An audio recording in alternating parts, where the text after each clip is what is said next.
So next year I try out for the Dolphins. That's when Dan Marino shows.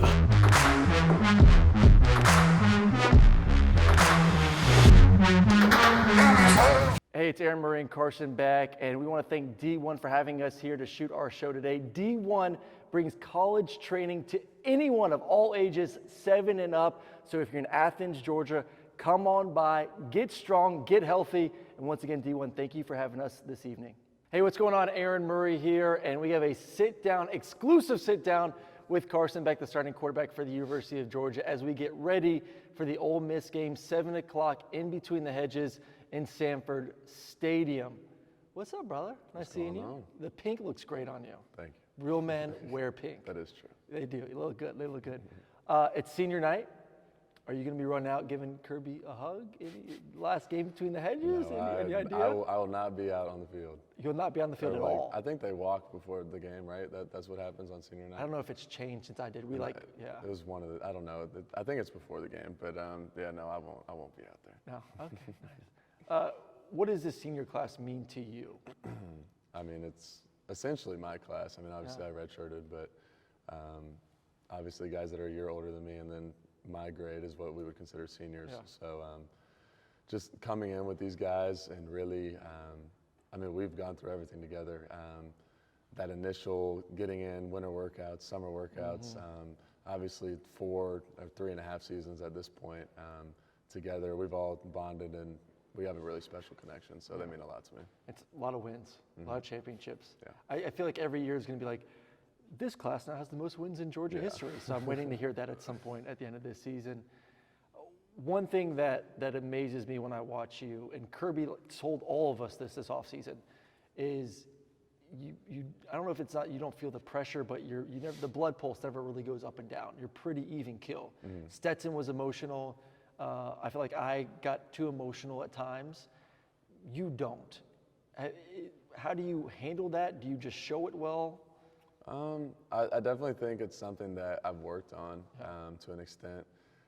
Whenever I was a kid and I'd play baseball, like super emotional, I'd get super mad. Like, I mean, if I'm striking out, like I'm coming back to the dugout, like something might get thrown. Oh, damn. Yeah, but back to the question.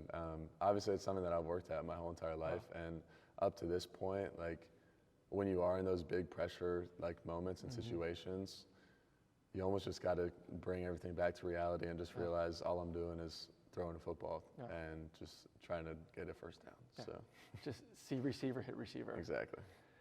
You and Bobo got a lot of crap to start. Not you as much, but Bobo.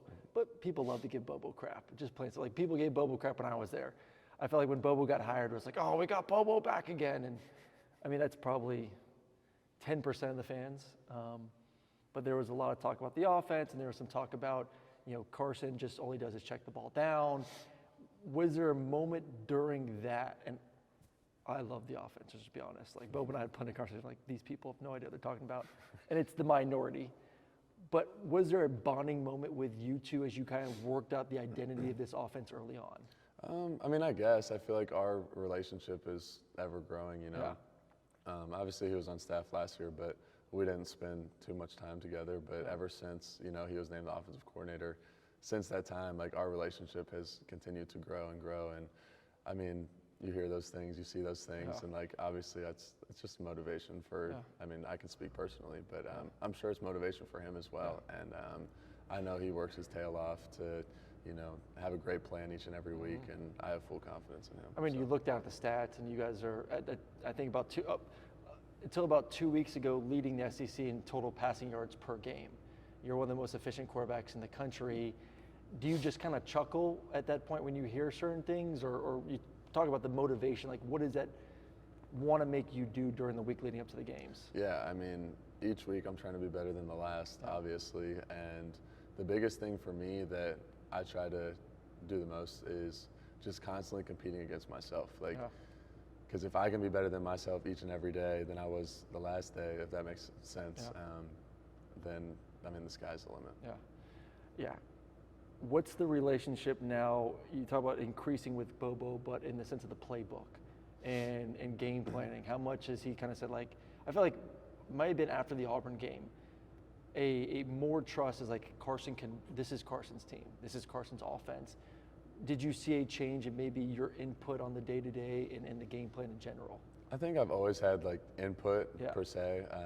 I mean, obviously they're all putting the plan together, but like I say what I like and what I want, and I also think with that relationship, like continuing to build and like him understanding who I am as a quarterback and what I do well, like we kind of tailor things and like proctor things to like things that I do well, which obviously makes sense considering that I have to touch the ball every single play. More deep crosses. Yes, we love this. I talked to Bobo on the way here. He said, you're going to have to watch some more film on demon concept. So demon, you know, we used to run out a variety of formations, usually R144 demon, little play action, little double post, you know, Tavares, AJ Green.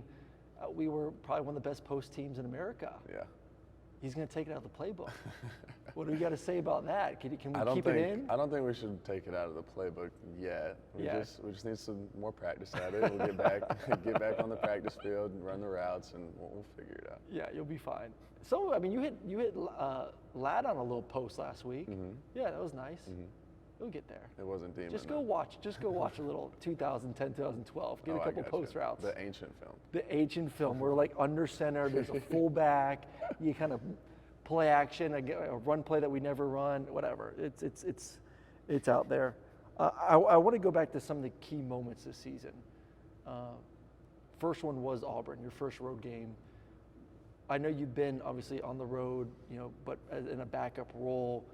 How prepared were you for that? And then just talk about just your growth there in the third and fourth quarter. Yeah, super prepared first and foremost as far as like the noise and the atmosphere and that whole thing.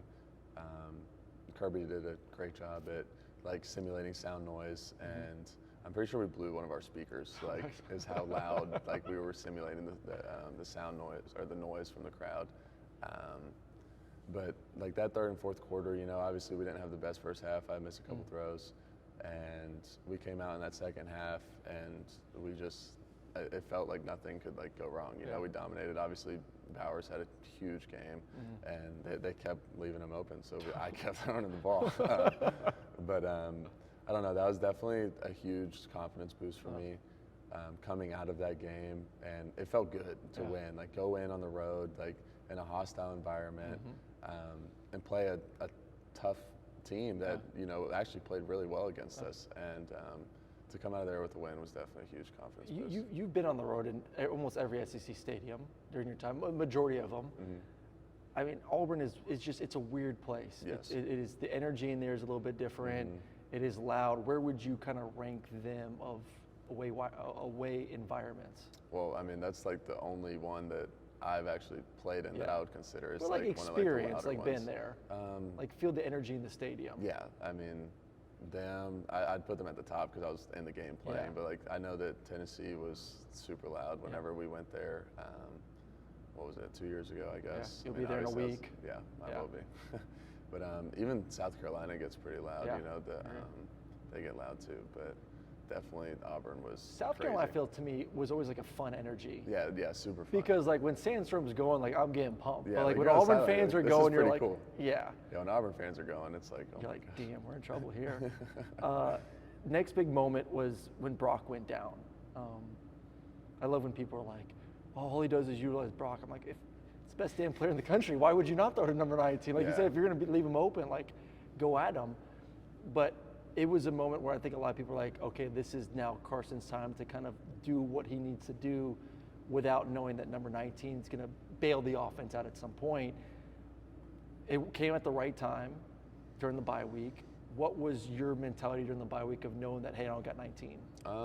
Obviously, it's not like the best feeling in the world. But I mean, like you said, like he is one of the best players in the country, and having him on our team, we're gonna utilize him in every way that we can and let him go make plays because that's what he does, right? So when we found out that he was going to be out, I don't think anybody panicked and nobody flinched because we knew that Oscar was going to come in. We knew that he was going to be able to perform. He's obviously a different tight end than what Brock is, but he does some things really, really well.